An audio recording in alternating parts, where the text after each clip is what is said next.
Oh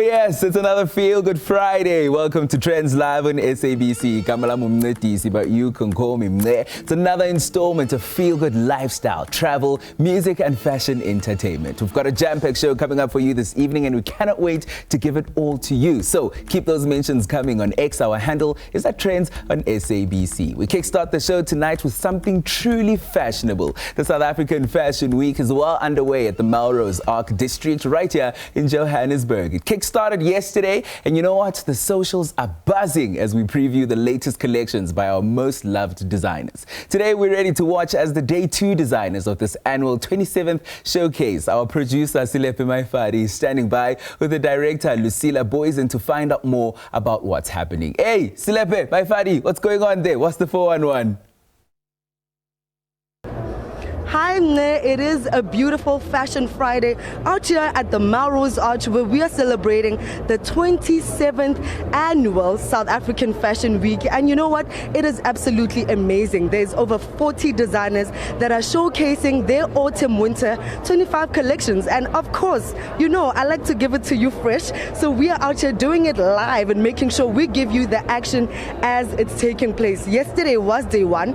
It's day 2 today. And of course, gotta make sure we pull out and find out who those young designers are and what those key moments are for the South African fashion industry. I'm with the director right now who's going to give me a bit of more information on what you got to know. How you doing, Lucilla? Good evening, Kakleho, and very, very welcome. Thank you so much for allowing us to be here and come and really participate in making sure that we show everyone out there at home what it is like to celebrate South African fashion. So 27 years ago, you were like, I want to bring up something amazing for the fashion world. And you said, I'm going to bring this up. How's it been creating this for 27 years and really seeing the evolution of South African designers and the works that they put out? Well, the South African Fashion Week is about building the businesses of the designers. So that is what gives me huge satisfaction, is seeing them as young designers coming in through the competitions or through the student competition that is behind me, and then see them grow and see them become confident and walking down that runway and loving it, and above all, seeing their beautiful designs that they're selling, and that is really important to me. So yesterday was day 1 and the night ended with a beautiful showcase of couture, someone who would say has been here for many years, and you've basically seen grow over the years to being this art designer that can showcase his works internationally. What's it like for you to see as people's careers get to grow and develop through something that you kicked off? You know, it's completely amazing and a huge, huge privilege just to be part of that, just to be part of that journey. Couture showed his first collection in, I think, 2017. And from there, he's just grown. And it's incredible to see people actually grow every season, not just every year, but they actually grow every season. And they do more business. Their social media sort of awareness are growing. Their followers are growing. The people are getting to know them and they become household names. And that is what we need to do in South Africa. The designers need to become household names. We need to become a designer-led country and not a manufacturing-led country. But I think it is going to that, because yesterday and today is very testament to that. It's full, it's packed. Everyone was here wanting to make sure that they see the new garments and experience it. What do you think it is from an attendance point of view and people really putting their best foot forward in making sure that they come and support these works? You know, I say, like I've said to you, that the audience looks amazing. And we see them grow every year as well. And you know, if it's not for people like Isuzu, people that really back us, people like L'Oreal, we would never, ever, ever be doing this. I mean, you know how incredible the cruise launch was. So, you know, it's all about working together, joining forces and say, how do we build the youth? How do we build an industry that can actually bring in billions of money into and contribute to the GDP of the country? speaking of, it's not just these showcases that we get to see on these particular days, but there's a lot of activities that have been happening building up to this in supporting young emerging designers. Break that down for us and tell us a bit more in how you made efforts to reach out to young people to wanting to further their careers within this space. So we do competitions, and that is where we unearth the designers, because we say that they have to be in business under 10 years, so they're just taking that first step, and then we showcase them. And once the people grab them, the media grabs them, then it's up to them to make a success. And behind us, the student competitions, we're talking to 32 colleges in South Africa. Did you know that we had 32 colleges in South Africa? And that is our strength. And then one of our other strengths is our diversity.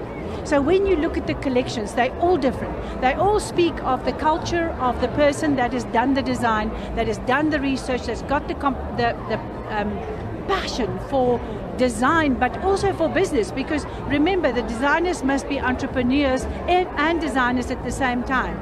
They design, they conceptualize, they design, they manufacture, and they market.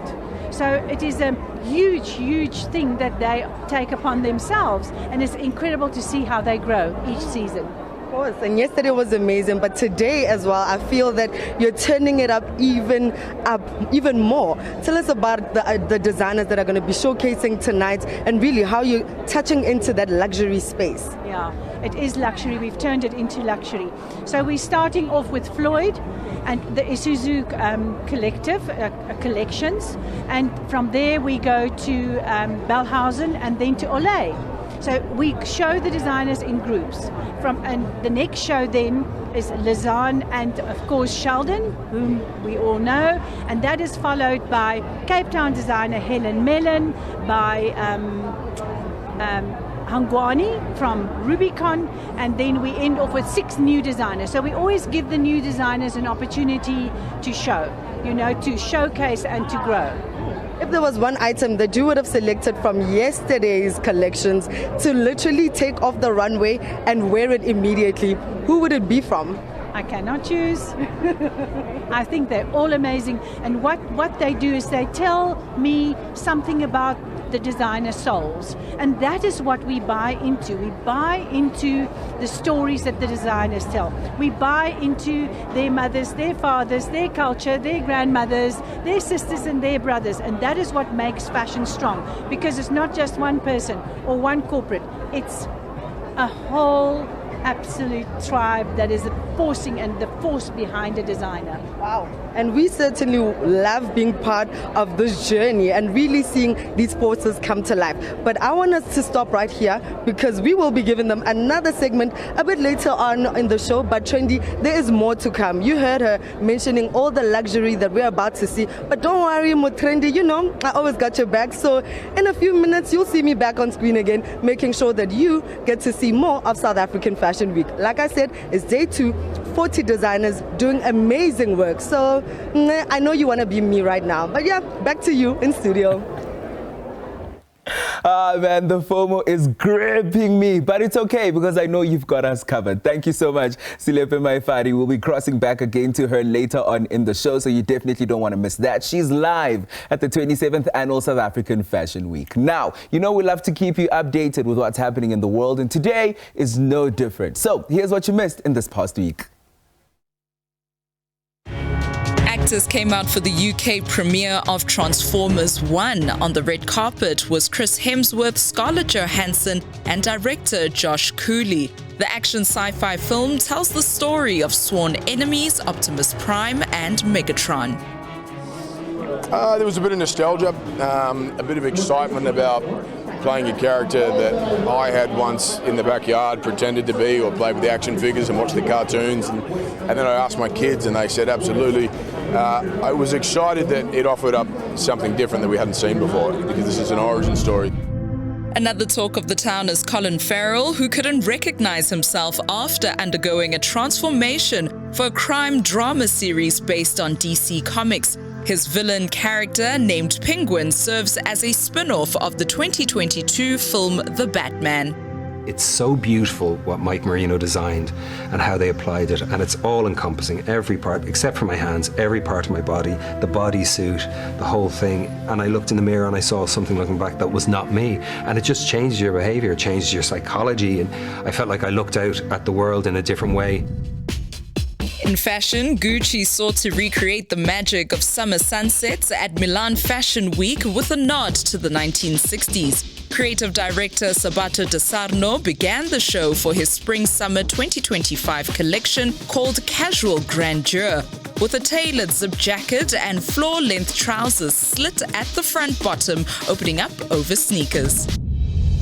Heritage and American production house HBO have partnered to auction Game of Thrones items, including hero costumes, wardrobe, and props. Lovers of the hit TV series with pockets deep enough can own Jon Snow's long claw and Daenerys Targaryen's dragon egg. We also have Jamie's gold hand.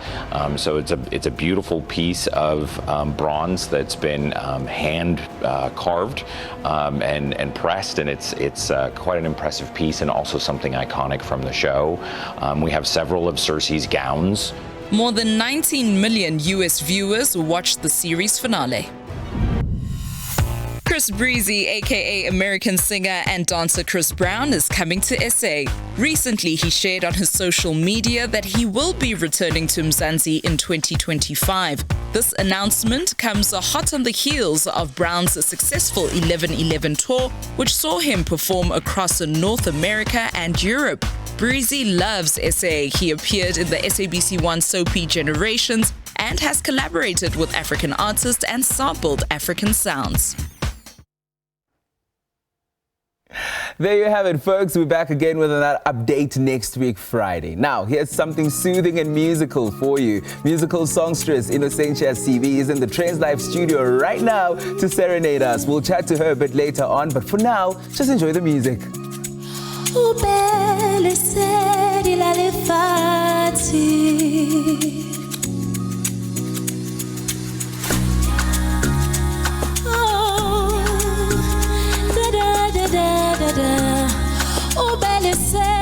le fati khanya khanya khanya o belle sedi la le fati khanya khanya khanya o belle sedi la le fati oh khanya.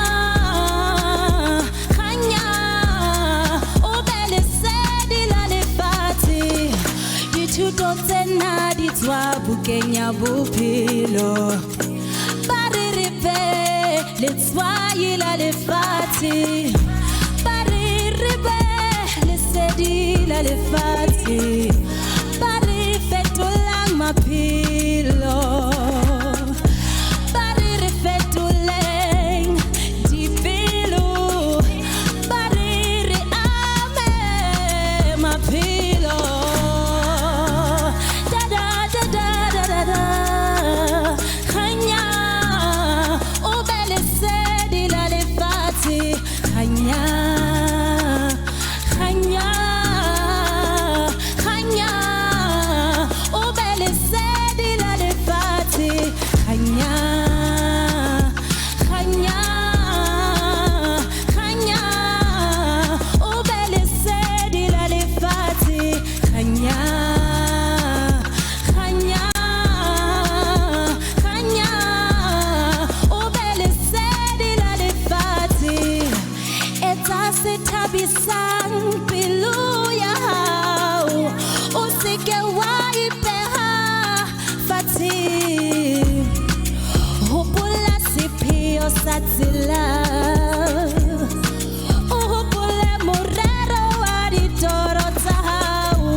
Welcome back to the show. You're still watching Trendz Live on SABC. Now, in the spirit of Heritage Month, Soweto came alive with patrons rocking their traditional attires in celebration of their heritage. It was a parade of diverse and colorful cultures that make up the South African flavor. We were in search of the best dressed and the best African cuisine, and Vilakazi Street had it all. What a most colorful ending to Heritage Month. It doesn't get any better than this. Well, it could. It really just depends how you celebrate your South African heritage. This is how I'm celebrating the end of Heritage Month in South Africa. Beautiful people, amazing colorful clothes, oh, delicious food. I don't want to even begin to talk about the culture.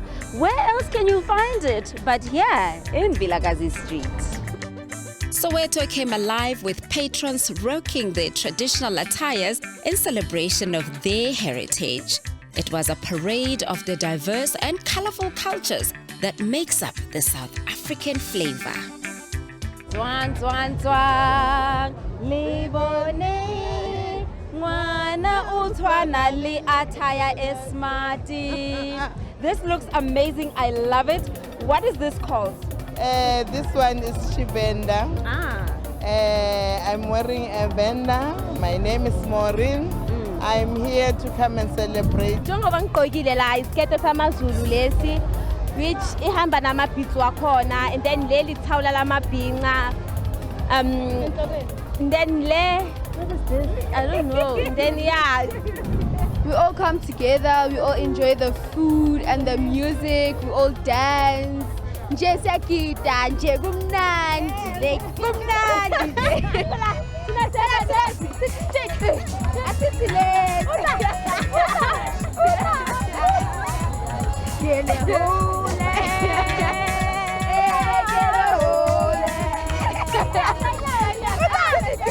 In this pageant called Mr. and Mrs. Heritage, I found Mrs., not Miss, Mrs. Heritage.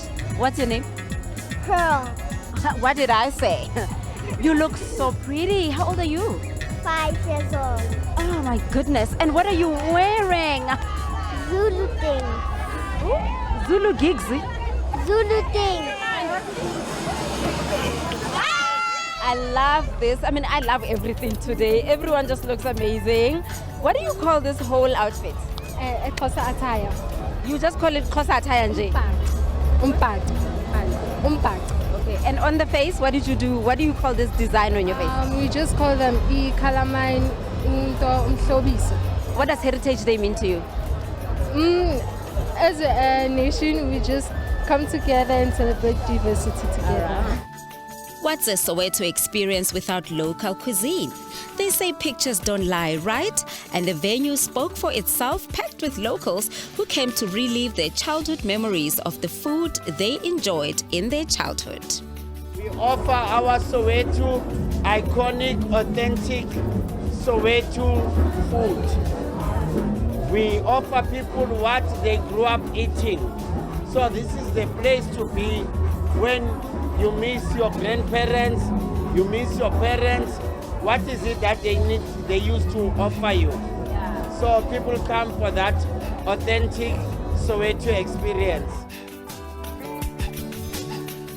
We have dishes like sempe and beans, imhodu. Those are the dishes that our grandmother used to make. Those are the dishes that I personally learned from my grandmother.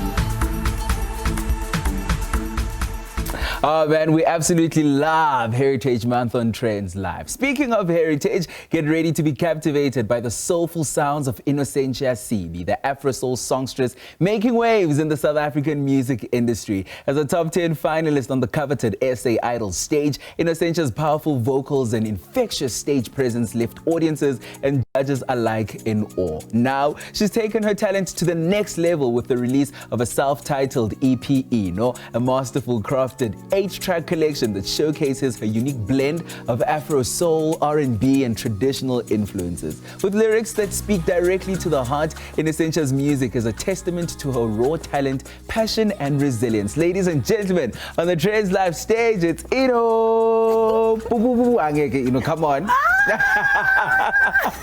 Welcome to the show. Thank you, Mne. Thank you for having me. Happy Heritage Month to you. Thank you so much, and happy Heritage Month to you.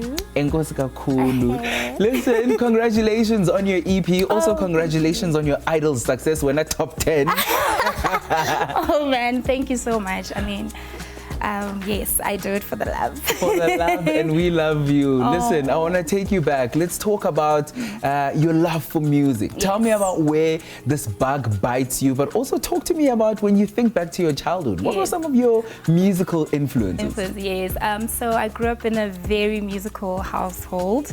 So everybody at home loved to sing. You know, everybody loved listening to music. You know, I remember my father was an aspiring DJ at some point. And well, that's where it came from. You know, it grew with me as I grew up. So my parents, they realized that, no, man, this child loves music. You know, it's a real thing for her. So when I was 5, I remember my family would always ask me, please sing for us, please perform for us in front of the family. Yeah. Of course, to the family. Yeah. You know, type thing. Yeah, no, that's exactly what happened to me. And well, around my township where I was, there were a lot of competitions that were happening. So people would be like, no, come and sing for this competition, or let's go to this event that's happening and they're looking for a singer, so let's do it. So yeah, I used to do a lot of that as a teenager, and that's how I came about, and I never gave up, I guess. So that's how I ended up being on Idols. Thank goodness for your resilience. Let's chat about your EP. You know, yes, it blends Afro soul, R&B. It's also got a bit of traditional elements in there. Talk to me about the creative process when you were working on this EP. Also, what was the inspiration behind it? Well, initially I wasn't sure if I wanted to sing in my mother tongue, so it kind of came from like this creative side of me was like, okay, let's try writing in your mother tongue, you know, for a bit. And the creative process was very long because it took me like around 2 years to come up with most of the concepts. And I had to think, I mean, who do I want to hear this and be inspired and touched by, and go back again and keep listening over and over again. And I think that's where my inspiration was derived from. And also, you know, I mean, as you go on, you feel like, okay, is this work good enough? You know, the doubts are there, but eventually you get it done and you put it out there and you're like, okay, this is going to inspire. Because I feel inspired by the songs as well. Ah, man, but you know what, I can say that it's definitely something that was worth it. You know, labors of love usually take time. So it's 2 years that were definitely worth it. You know, you also teach. You also have a foundation. Talk to me about the work that your foundation does and how you are impacting change and why it was so important for you to do this work. Oh my God, it was very important for me to do this because I want to, you know, just inspire other children, you know, with albinism, to say to them, listen, follow your dreams. It doesn't matter how long it takes, you know, just keep going, keep doing it, you know, you eventually get there, you know. And my foundation, the Innocentia Sibi Foundation, that hosts a couple of events just to inspire and to give back to our community. We have the Color Culture Events and Festival. That is for the artists around my area with disabilities. So what we do is we put them on stage and say, you know, this is for you to just showcase your talent. And we have also visual artists who bring their art and they just show it off. And then with the proceeds, what we usually do is we go back to schools now and then we implement what we call the SEL, Social Emotional Learning Program. This one is to help the scholars maybe who are visually impaired, especially at school. We know that albinism comes with that, so we help them get classes type thing, and then they are able now to cope better in the mainstream school as well as special schools. So that's the initiative. Sure, it's truly, truly incredible. Bless you for that, and thank you so may you much, never grow tired of of doing this and plowing back and making a difference. Yes. No, thank you so much for that. And I pray that we do more work. You know, we're praying to grow the organization, and I'm also praying to grow my music, you know, and all that, because you never really get there. It's a journey. 100%. Speaking of the journey, what's next for INNO? Are we catching you on stages? Are there concerts that are happening? Anything new? Tell me about it. I want the exclusive. I'm working on some more music on my second EP, and yes, I'll be performing actually on the 28th this Saturday at one of our events. Our Color Culture event is going to be in Rio Casino in Klerksdorp, so I'm very excited about that. And yes, I have a couple of other events coming along, but I can't disclose now. Okay, so, it's all right. But I'm excited about it. It's going to be a very busy year for us, me, myself, and my team. So. I'll forgive you because you're going to perform another song for us now. So thank you. We'll forgive you for that. We're absolutely incredibly proud of you. Thank you so much for coming on to Trendz Live. Ladies and gentlemen, here she is now performing her track called Phahama. It's Innocentia Sibi.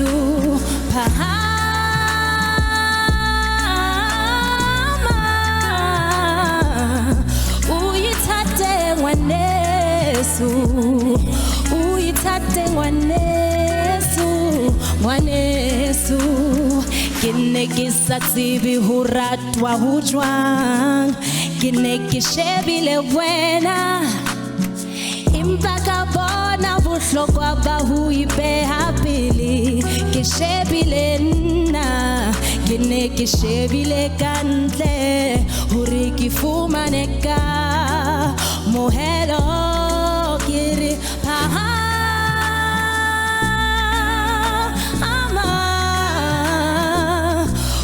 Uitate ngwanesu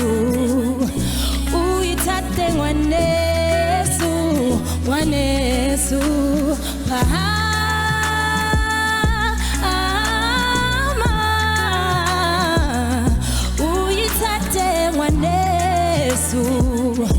Uitate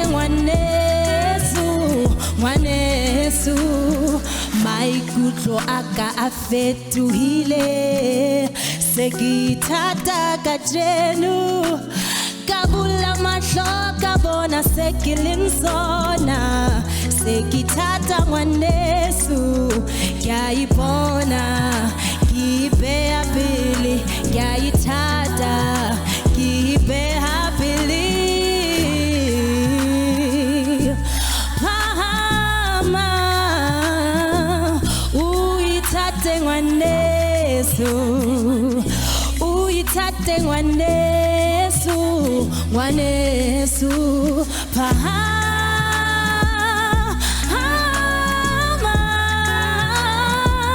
Uitate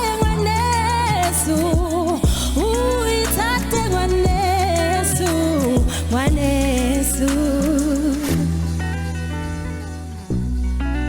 Uipe happily Uitate ngwanesu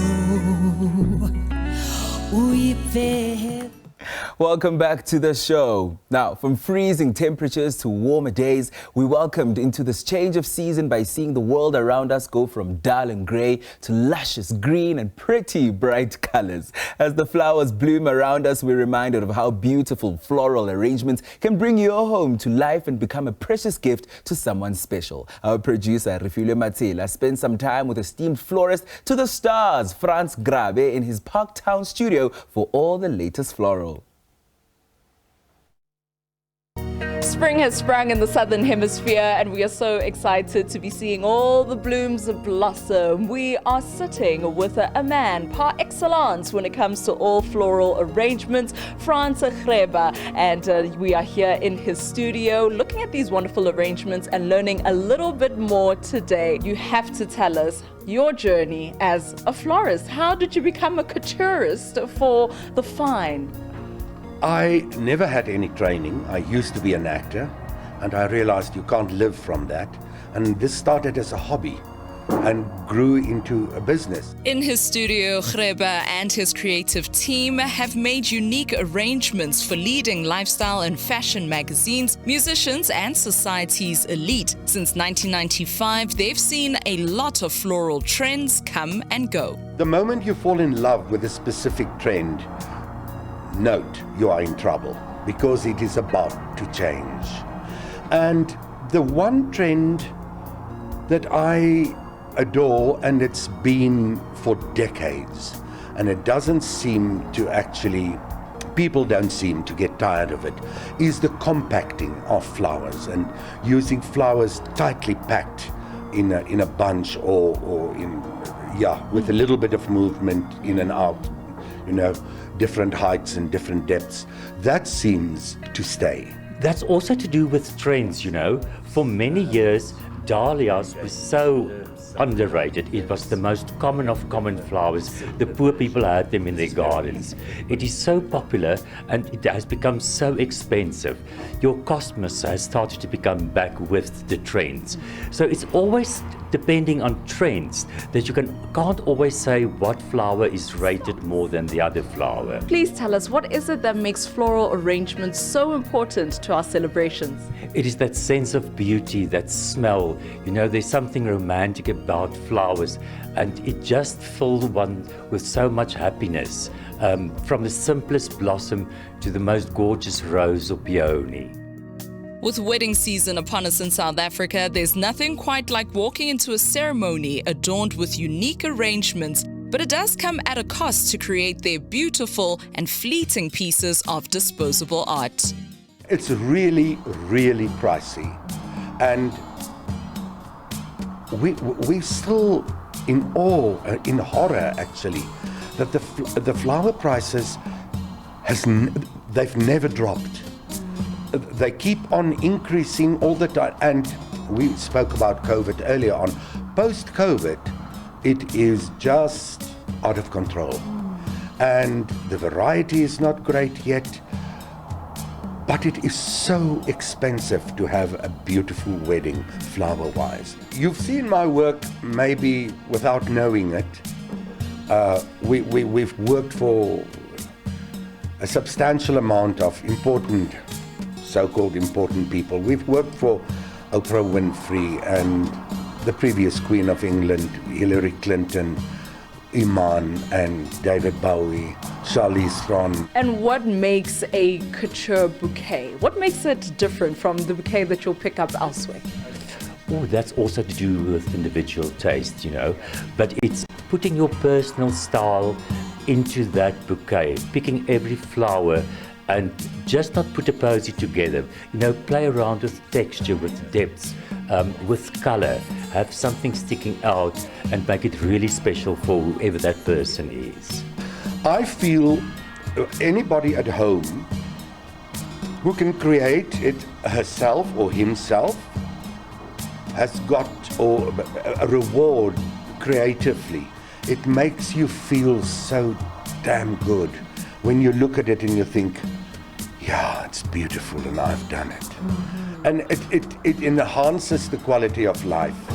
And if it looks like the florist has done it, even better. You and I have the opportunity to benefit from the creative process of arranging florals. The master himself shared a simple tip. This is compacting of flowers.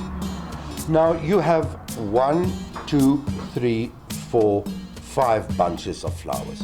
You bunch them and you stick them into a vase, and that's it. You use a little bit of depth. They're not a complete ball, and you can't go wrong with that. Over Valentine's, we always say stay away from red roses, stay away from white roses, because the price is just so expensive. Roses got a general love appeal, if I can put it that way. And for me, there's something almost more romantic and a beautiful pink rose than the normal white or red rose. So whatever occasion you have coming up, or if you're looking to give someone special, never forget the simplicity and kindness in a bouquet of flowers. Oh, a little bit of flowers to add some color into our lives. On to this now. Indigenous music therapies is one of the most effective tools to tap into ancestral trauma when we seek to understand and begin to heal from it as a nation. Leading and educating us about sound as a form of healing is Nkosenathi Koala, a musical scholar, initiated healer, and UCT PhD candidate. Cape Town-based sound healer Nkosenathi Koala paints a musical picture through his gift of using music as a healing tool. His performances always leaves the ear hungry for more. My journey into sound healing is also the journey into my own healing. My experience with the calling, the ancestral calling to be a traditional healer, which is called Ingubo, Ubizo, Netwaso, all led me to experience the power of sound and how it can heal the body, the consciousness, the mind, ancestral trauma and wounds.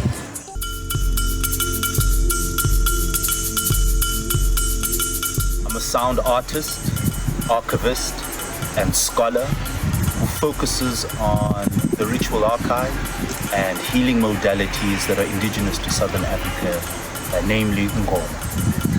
My purpose in life, I would say, is to uplift the indigene and indigenous ecologies of healing with particular focus on the power of Isingwe, Nesandi, which is sound and vibrations, and for South Africa, for lay people, and for the whole world.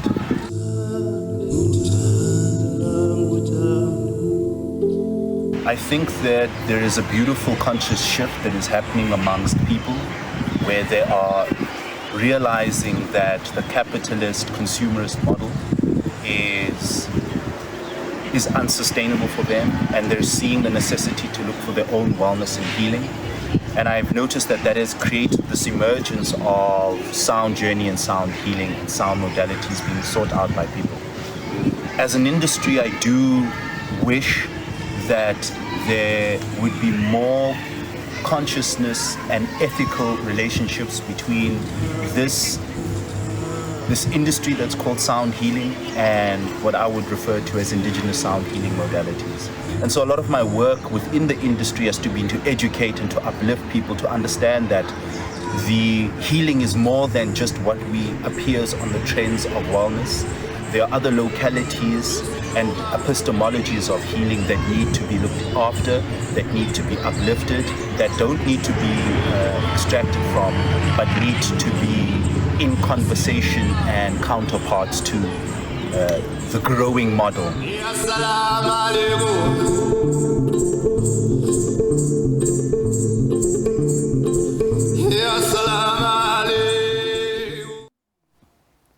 Oh man, it's truly, truly inspiring stuff for the soul. Okay, now, you know, I'm a fashion fanatic and I can barely contain myself. I'm bursting at the seams. I need to go back to SA Fashion Week. We cross back to Silepe Maifadi. She's coming to us live from the 27th annual SA Fashion Week, coming to you from Melrose Arc District. Yay, Silepe, nenzani ninalapo. But Trendy, it's hot and happening. The who's who are out here making sure that we find out more about the best of threads in Mzansi. Of course, like Lucilla has already mentioned, there were certain competitions that have been taking place, and right now one of the winners were announced today. He's doing amazing. His works are amazing. Floyd is going to tell us a bit more about that. How are you doing, Floyd? Congratulations. I'm doing winning. I'm doing winning. Yes. We're winning. Tell us about that. What did you have to go through to finally reach that moment where, you know, walked away with such an amazing accolade, honoring how great you are as a designer? I think, I don't know, I'm still in the moment. I only start feeling the show after the show, you know. I'm just always just like living in the moment. What are we building? What are we doing? And so after this pair of pants, oh, we are onto that jacket. And so I'm still not, my mind hasn't calibrated yet that we've won. Yes. We've won, yeah. Tomorrow when I wake up, I'll definitely be a different man. But when the show started, it was the first show. Kicked off right in Kawana with those nice silhouettes with the reds and nice tones of like overalls. Tell me a bit about this aesthetic and what you're really trying to pull through this specific collection. With Isuzu, straight from the bat, their theme was athleisure, sports athleisure. And when I think of Isuzu, I think the greater outdoors. I'm an outdoor person. I go to like camping festivals, we do hiking. Okay. So that's why that's the direction I took. It's like I just had a lot of Asana. Isuzu gave me a lot of Asana to work with, and that's what we murdered. So, there's a lot that went in, and obviously there's a lot of other amazing young designers in South Africa. What does it mean for you to be afforded such an opportunity for you to be able to propel yourself and showcase with big designers like House of Ole? It's generally amazing. You see, when I was on stage, and then my boys were like there, it was like, yo, come through. These are the boys that we've slept at the studio together, making this collection. We fought this fight together, and I like to see them win. I'm more, even though I'm the employee right now, but it's always about advice. This is how you get ahead, and I'm also just guide them in the mistakes that I've made. And stuff, because there's something that we've taken out of the system, and which is mentorship. So I've never had a mentor. And it's so sad. So now I've had to learn through my mistakes to correct my mistakes. So these boys under my arm, they're like, this is what you're doing, this is what you're doing, this is what you're doing, this is what you're doing. Shout out to you for pushing, and shout out to SA Fashion Week for creating platforms for you to win in the way that you are. So thank you so much for speaking to us on Trendz Live. Congratulations to him. Enjoy it, and we wish you all the best for the future. A lot more is still happening at the 27th Annual South African Fashion Week, so you can head on over there. It's happening at Melrose Arc District in Johannesburg. We're going to take a quick ad break. When we come back, we've got another songstress. In fact, 2 songstresses on the Trendz Live stage. You definitely don't want to go anywhere. Stick around.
Hey, hi, Mati Sabela and Nengia Sabela. I've heard the call. My goodness me, the Trendz Live stage is on fire. Listen, last month she released Amandla, and now she has another one where she's featured on a track titled Sabela that you just heard. If you're a fan of vocal mastery on house music, then you already know who I'm talking about. That's, of course, the award-winning musician Nompumelelo Claudia Mzobe, better known as Mpumi. Now, this Afro house musician rather, is here with Zintle Kwaaiman, and they're here to tell us about this brand new project that they're working on and loads more others. Ladies and gentlemen, on the Trendz Live stage, it's Mpumi and Zintle.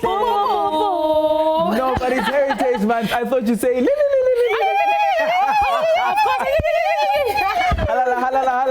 I absolutely love it. Ladies, welcome to the show. Thank you for joining us. Thank you for having us. Happy Heritage Month to you. To you too. I'll start with you, Mpumi. Talk to me about what Heritage Month means to you and how you're celebrating this month with your music. It is so important. Inyanga yamagugu le where thina as ama-Africans kuningi okuntshontshiwe kuthina, kuningi okuthathiwe kuthina through colonialism, and ukuthi nje sithole ithuba ukuthi siziveze ukuthi singobani and celebrate a little bit of who we are, even if we do it every day, man. You know, Heritage Day should be every day because we are Africans and it's our way of being. We should just celebrate each and every day, find something that you can do ekubonisa ukuthi Africa, be it through indlela ozi-expressa ngayo, through your fashion, through anything.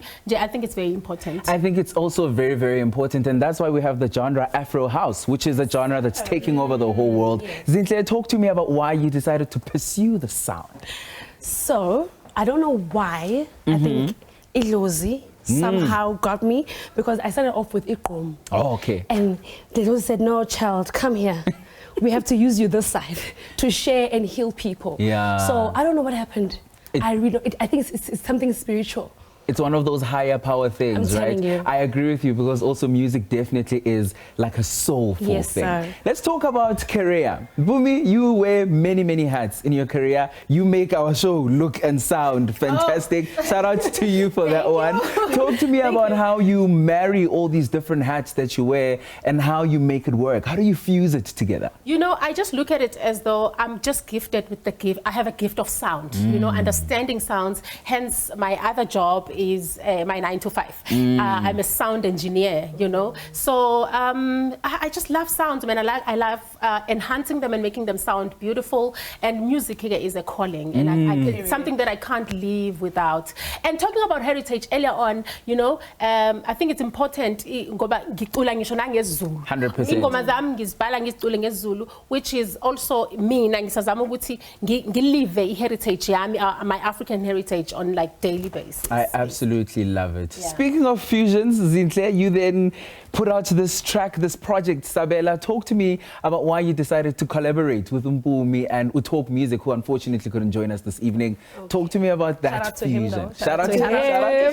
He did the thing. He did the things, I mean. Yeah. So when it comes to me engaging myself into this project, right?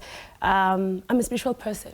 Right, but in my spiritual life, I did not go right. There was ups and downs. So now in this song, I'm trying to say, Kumawam, because she passed away last year, and my ancestors, Guys Sabilan, I'm trying by all means to do ABCD, but you are not here.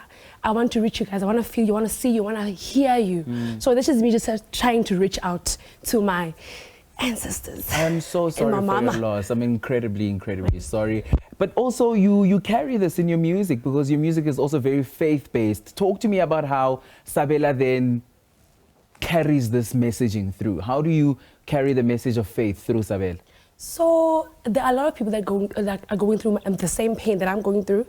So I'm trying to heal people through this message. I'm trying to say, let us be strong. We don't know what tomorrow brings, but today we can make a change. So to know how to maneuver and control our feelings emotionally and mentally, because we are not okay. 100%. We are not okay. 100%. So that's me saying, let's be faithful, stay strong. Sure, faithful, stay strong.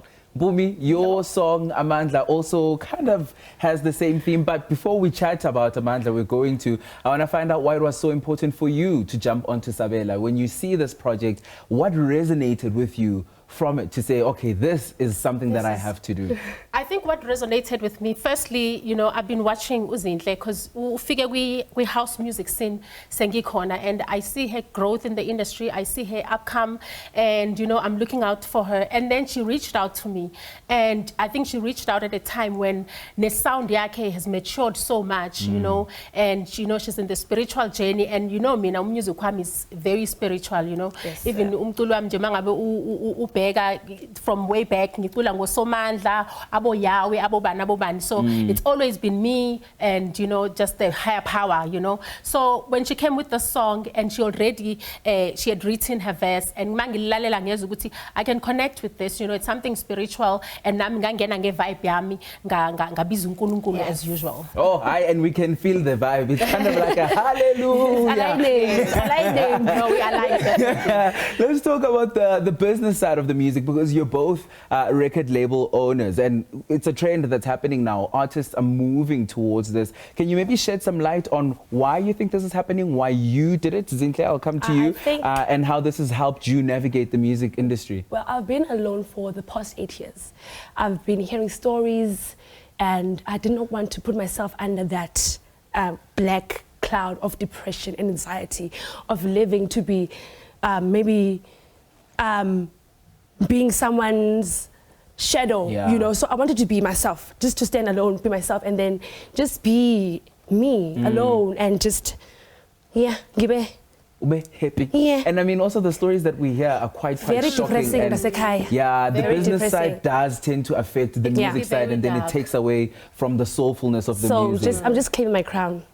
Love that. I love that. You are nodding, which means you agree. You co-signing it. I'm co-signing this, and I think the most important thing as well, especially as females, you know, for me it was a thing of, you know, I come into the industry, it's a male-dominated industry, and I think it's important for us as women to step into the business of the music, because a lot of us are just vocalists, and you know, it's almost like we are, you know, people can just discard us after you've done a collaboration or a feature with a lot of male figures. So I figured for myself, it's a legacy. I'm building a legacy for my family, for my children, something that I would leave, because in master, you know, when we have got the master of the song, that I pay, mangabe ngidlula mina umntanami nomntana umntanami, you know, they will know ukuthi umama wenza iculo ekuthiwa uSomandla, and they will benefit, it will benefit generations and generations to come. And I think that is very, very important to solidify ourselves as especially as ladies in the industry. Sure, I absolutely agree with that. Let's talk about Amandla. It's a very, very inspirational song. Before we close off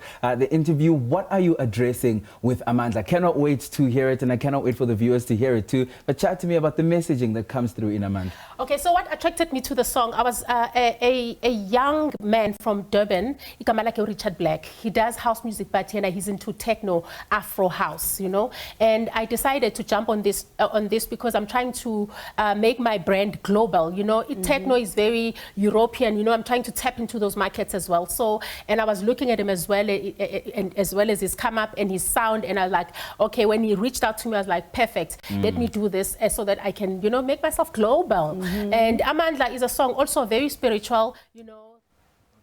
Unfortunately, that's where we have to leave the show for tonight, but we're back again next week, Friday, 8 p.m, exclusive to SABC News Channel 404. But you can call me Mne. For now, until next time, from my heart to yours, au revoir, bye-bye.